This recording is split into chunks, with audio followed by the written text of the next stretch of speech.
Thank you, Ashley. Thank you, That's one. John. Again, as Rotarians, we talk a lot about servant leadership and what things we can do for the community. And it is my great honor to have known several of the people involved with today's presentation. So just one, I do want to call attention, first of all, to Dr. Kelsey Clarkson, the Interact sponsor, who does so much. And as you heard, that's just a small portion of what they do. Tricia Shaughnessy, who again with the Peoria Public Schools Foundation, who again partners so much with what we do too. Dr. Ann Bond, I've had the great fortune of working with in many years of my career, just does a fantastic job, and you'll be hearing today about the social emotional learning too. So Dr. Annette Coleman right here, who is involved with our social learning. She's done so many things in our district, the past principal, but also in central administration, doing a great job with our social emotional learning and trauma influence. And finally, Maegan Skahill, who we worked many times together, and I can certainly attest to the great things she's doing with kids across our district. And today their presentation will be on the 7 mindsets with an emphasis on social emotional learning. I do want to emphasize the things you hear at Peoria Public Schools, I can attest they're phenomenal things. So our city is in great hands with these speakers and our presentations. So thank you very much.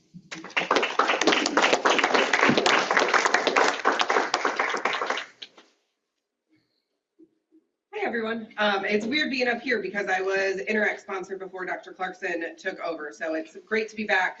You guys definitely take care of Peoria Public Schools and we greatly appreciate your supports.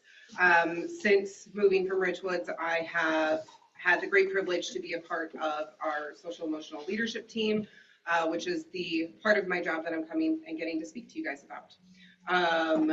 So 7 Mindsets is the name of our curriculum that we're using, but it spreads further than the curriculum, which is why we are here sharing it with you guys.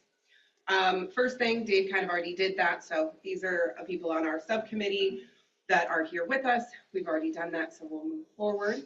Our agenda today, we're going to talk a little bit about the background on why we have a social emotional learning department within Peoria Public Schools, why we needed a curriculum, why we chose 7 mindsets, where our goals are going to take us, and then how we need some support from our community members like you guys.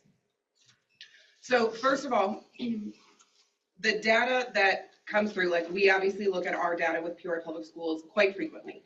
This is from the Illinois School Report Card, so you guys can look at it anytime it's on the internet. Just look up Peoria Public Schools. We have roughly 13,000 students district-wide. We are 76.1% low income, which the state average is 49%. So those are one of the things that we are always looking at with our students. 2.7% of our students experience homelessness. We have a 20% student mobility rate. So that means that 20% of our students are moving from one school to another school within a school year. And the state average is 7.4.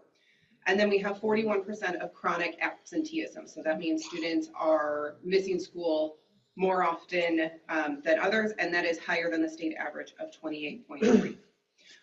Now, like most organizations, we also look at Peoria as a whole and how that is impacting our students, because our students are our youngest citizens and they're our future adults and they are the future of Peoria. So we also look at Peoria as a whole. This was given in February of 2024 based on data from 2023 as projected by, or as shared by CI Proud.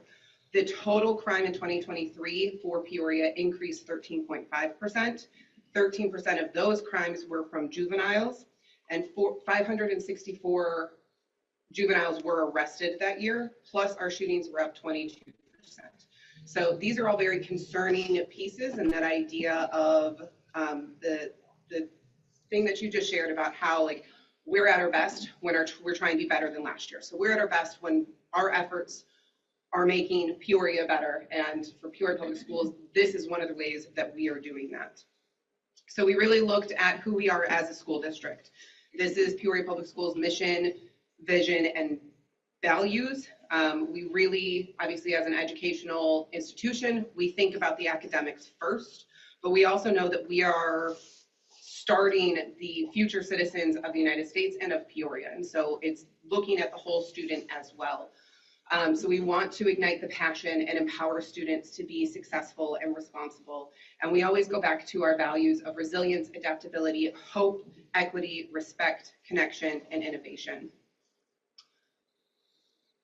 Before we really get into the curriculum, we want to take a step back and kind of talk about what SEL is, because there's a lot of definitions, even within the education realm. It's soft skills. It's the employability skills. So we've heard that for decades. And social emotional learning, the term hasn't been kind of a new thing either. It started in the 1960s with Yale Medical School, with a study on the medical side of things about how that emotional intelligence and emotional education, how we know our own feelings, how we can monitor our own emotions. We all get frustrated, we all get mad, we all get sad. Do we know how to navigate those feelings in a responsible way? Especially when we look into the adult world and our jobs. We're not out doing tantrums because we have learned how to work through those emotions as adults.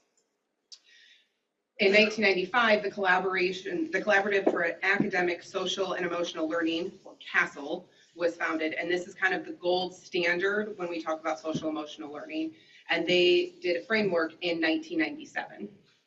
In 2007, the Illinois State Board of Education implemented SEL standards within the state of Illinois, making it so schools were required to hit social emotional standards. So this has been something that has been in the district and in schools since 2007. However, within our district, there wasn't a universal curriculum, so a lot of it was inconsistent. It depended upon the school and their culture and what they were implementing within the school, and then by teacher. So you would have teachers that really, spoke this SEL language, and they would have a lot implemented in their classroom, and then you would have teachers that just kind of glanced past it, and it wasn't a super intentional thing. Plus, we had that student mobility, so it was just a lot of ins and outs on what was presented to our students. Again, going back to that data, so we had the need, we had the research, but we needed a plan. And I'm gonna kick it over to Dr. Vaughn, because she was a big part of bringing in the curriculum with that.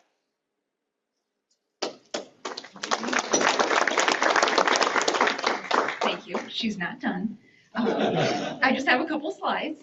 So yes, so for all those reasons, we decided a couple years ago now that we needed to implement an SEL and discipline leadership team within our school district. So we made sure to have representatives from all of our schools, all of our grade levels, different roles within our school district. So teachers, teacher aides, transportation, our security, resource officers, just a wide range of people, parents, to make sure that we were all really looking at our data and understanding where we're at and making plans for where to go, how to move forward. So that's what this team did. And part of their role, where's the little thing? Oh, yeah, was really to understand and get the word out to their buildings about social emotional learning. As Megan said, we all kind of have, or had, I should say, maybe some different definitions of what SEL is, and so we knew that we needed to come to something more consistent. So that's what this framework is. This is the CASEL framework. There's 5 competencies: self-awareness, self-management, social awareness, relationship skills, and responsible decision-making. So we want to make sure that all of our kids who come through our doors have an understanding of those pieces of themselves and of those around them. We had a group of staff members, psychologists, social workers, counselors, teachers, etc., that came up with, hey, we need a curriculum. We have a math curriculum. We don't expect our kids to walk in the door and just know math, they just know it. We have to teach them. Same way with English and science and all of these different subjects. We teach them. And so when it came to these pieces, we knew we needed a curriculum to teach our kids. They're not necessarily coming to us knowing how to regulate their emotions, how to identify how they're feeling, and then how to express what they need in appropriate ways. And so we needed to have something that we as a staff could consistently teach throughout the district, all the grade levels, so that we could help our kids navigate, this world that we're in right now. So these were some must-haves that the team decided we needed to have in the curriculum. And what they decided on was something called 7 mindsets. And so we wanted to just share a little bit with you about 7 mindsets so you have an idea of what all our kids are learning about.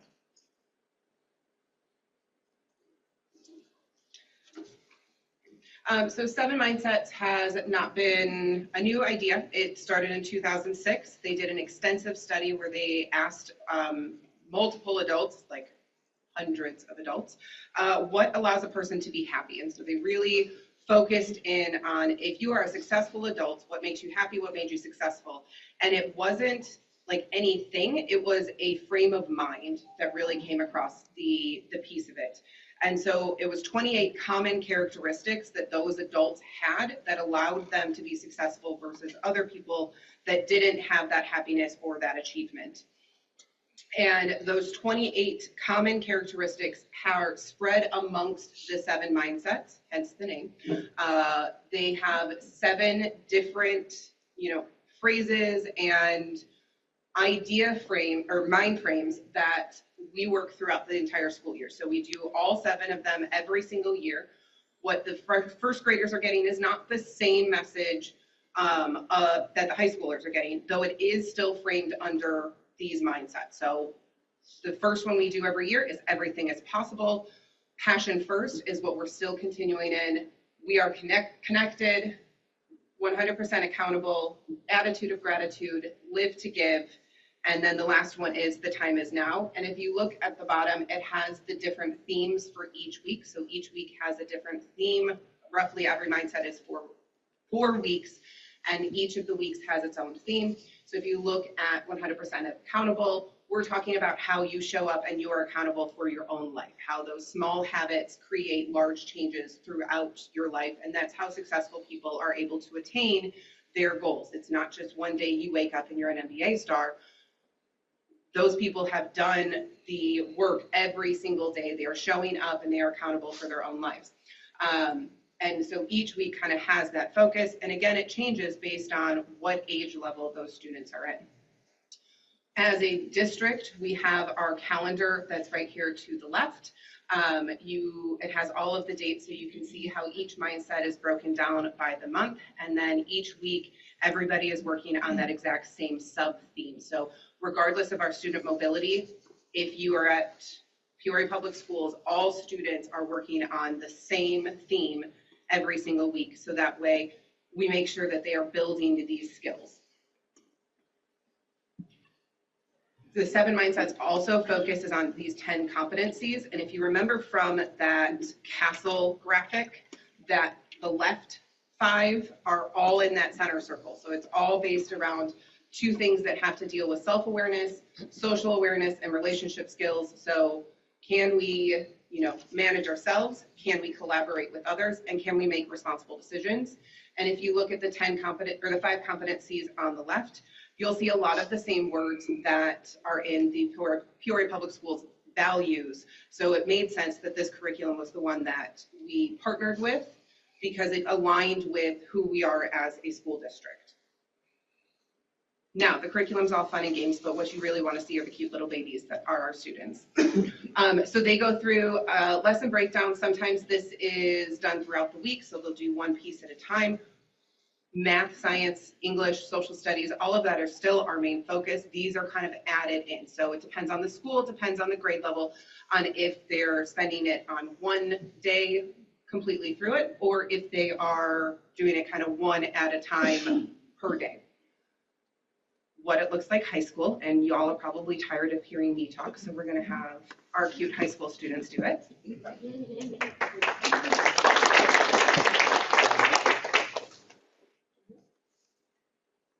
So 7 mindsets we do once a week in our 5th hour, whatever subject you may be taking in 5th hour, it doesn't matter, that's when you focus in and do it. We start off with an icebreaker, some team building, and typically smaller groups, not entirely the whole class, just to kind of get the mindsets going for the day. And then it's just a lot of discussion with either in small groups or with your whole class and all your peers and your teachers about each of the mindsets and then what we're doing, you know, in that day with that lesson, whatever it is.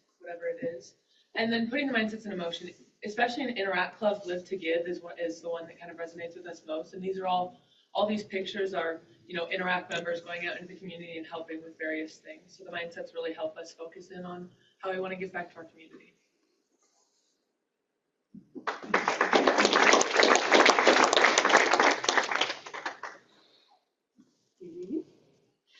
All right, so again, every mindset, everybody's doing the exact same mindset, but it looks different for each grade level. So this is our middle schoolers. We still do a lot with the collaboration.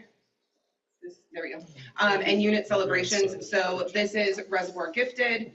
They do a unit celebration every time they finish a mindset. So at the bottom, they're playing some games that, you know, really work on that collaboration, working together.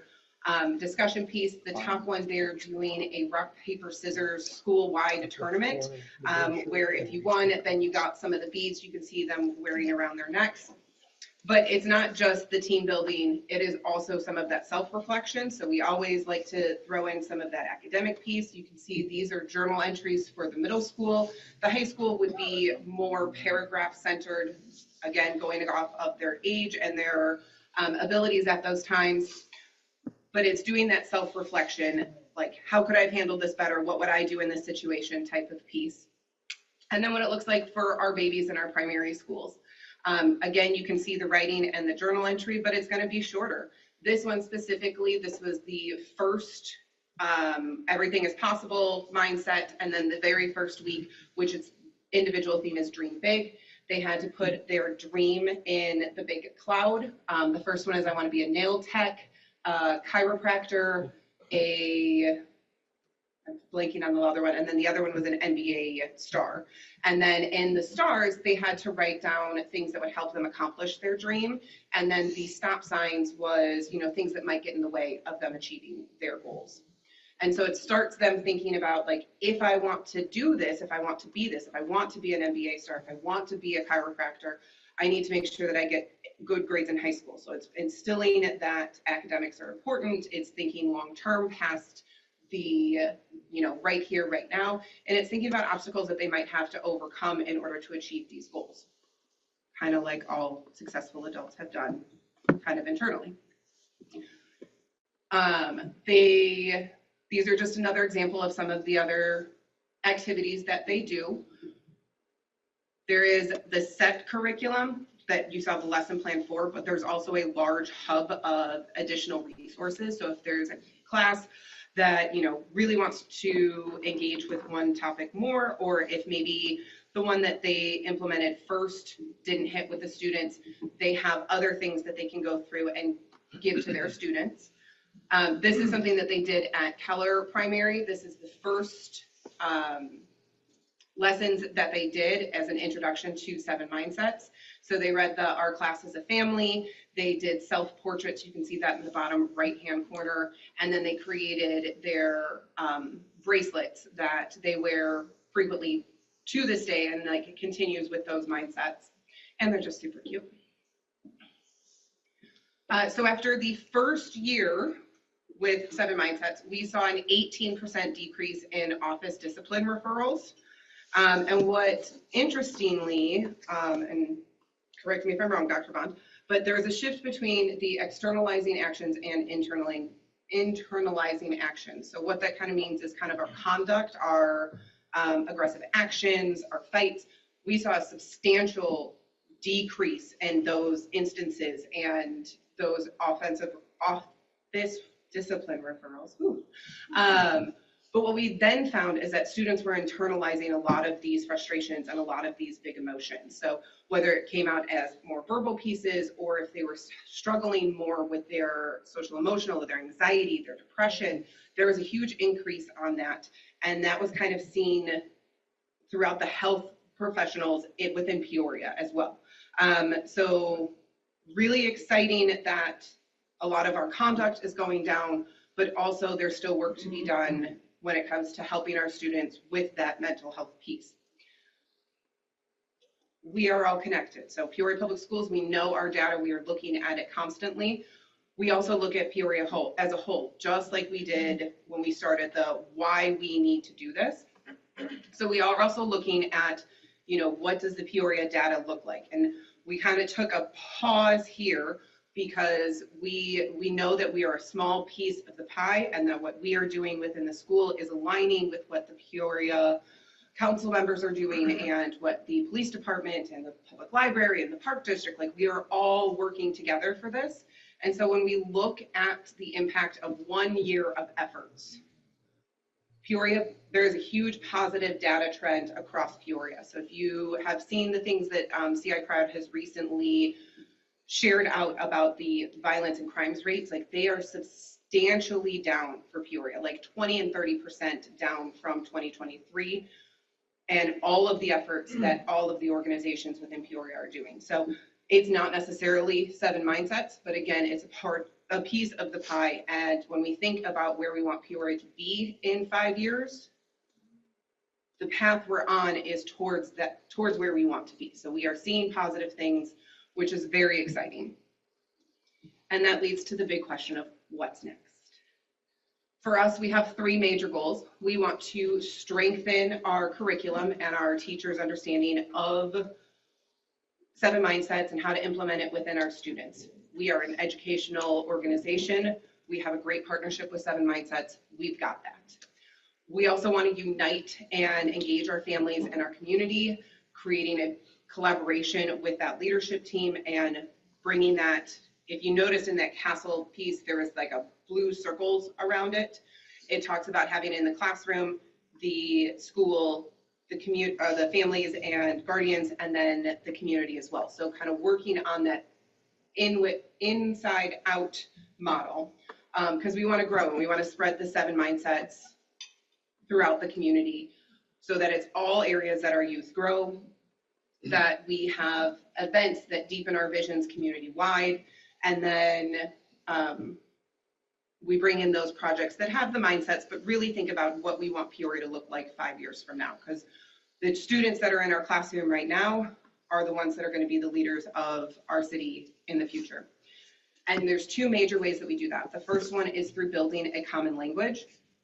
And so we know that a layered curriculum model, if you are introducing a subject in social studies and then you're reading a book about it in English class, it is just going to internalize it within the student even more.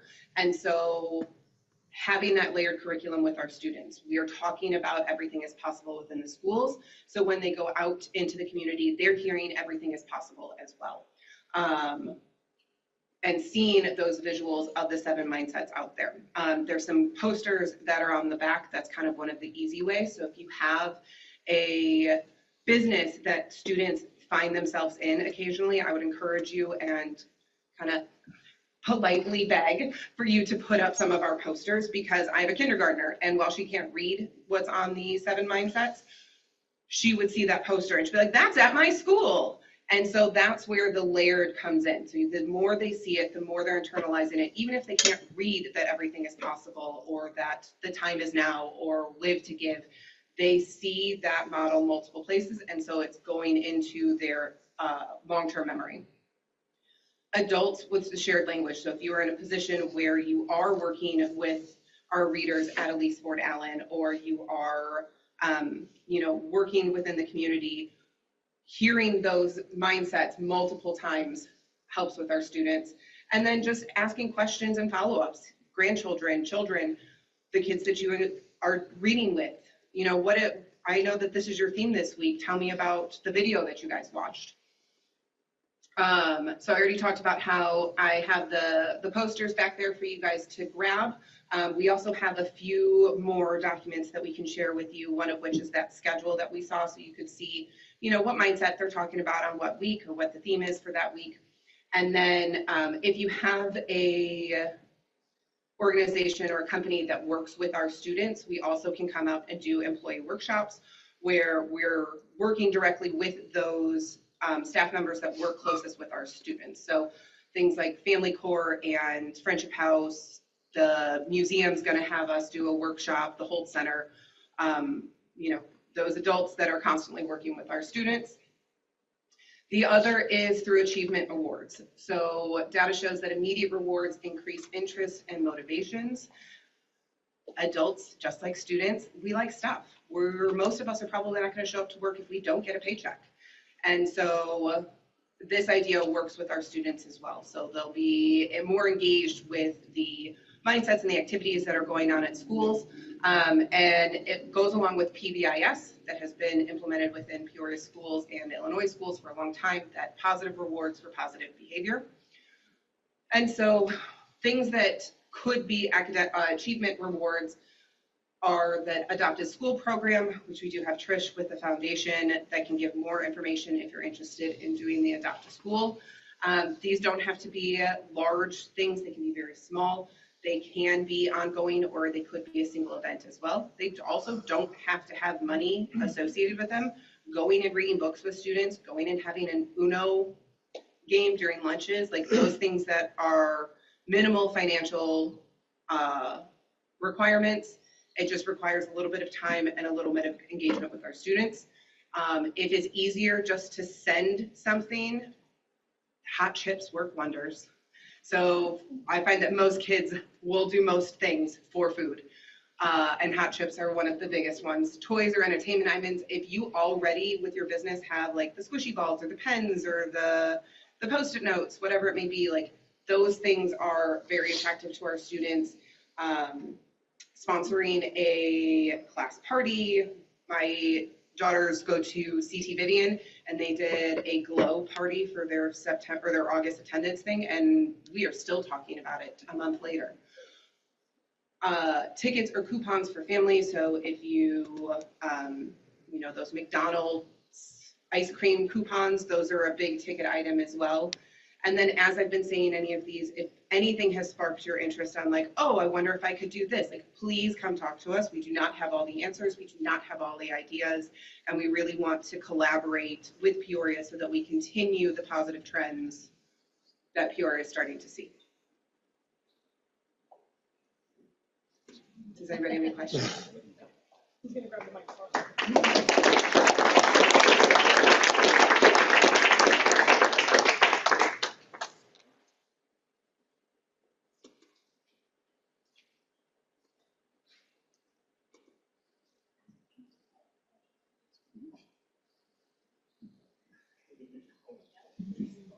Hi, I may have missed this. How do you choose which schools you go into?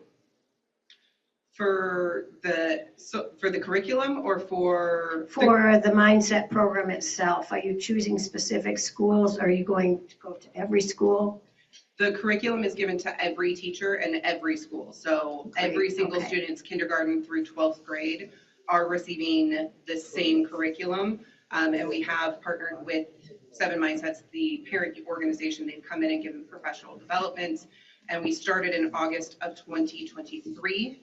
And so we finished our first year this past spring. Okay, great, because you mentioned Richwoods and Keller and the other school, I don't remember, and they're all better school, not better, but you know what I mean. The students are better readers and et cetera. So I'm glad you're going into all the schools. That's great.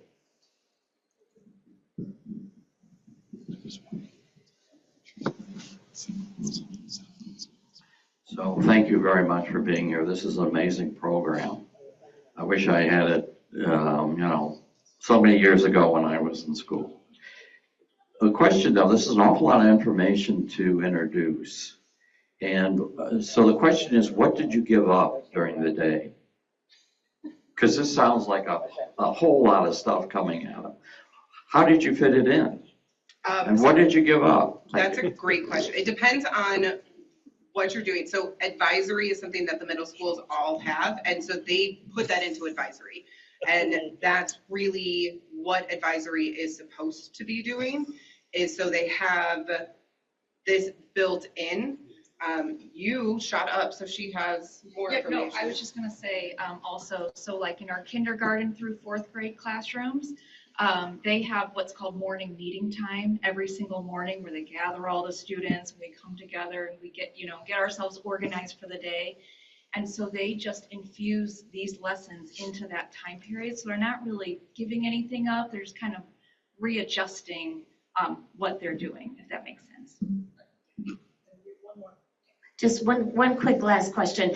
I love what you guys are doing. Can you tell me how you are integrating lessons on how to deal social media wise? Because that's such a big impact for all students of all ages, and it's constant.